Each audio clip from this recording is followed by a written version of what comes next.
Sasa sisi tunajua nani yako na bunduki. Sisi tunajua. Na wewe my friend, sikiza mimi sawa sawa. Na kama kuna rafiki ya huyo mtu wako na bunduki yako hapa, hiyo bunduki uko naye, we will come for it. Tutakuja kuchukua. Lete mapema. Na tukikuja kuichukua, kwa sababu hatuwezi kukuruhusu utumie bunduki kuiba ng'ombe ya watu, kuua wamama, kuua watoto, kuua wazee, ati wewe ni mjeuri. Hiyo ujeuri tutakumalizia. Nyinyi mnanielewa?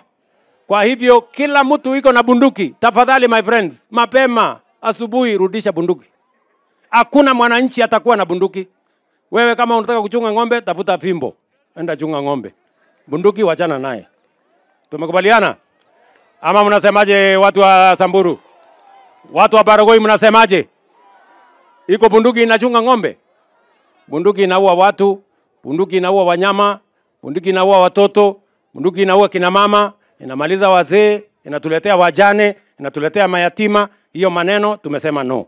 Kila mwananchi achunge mali yake na fimbo. Watoto waende shule.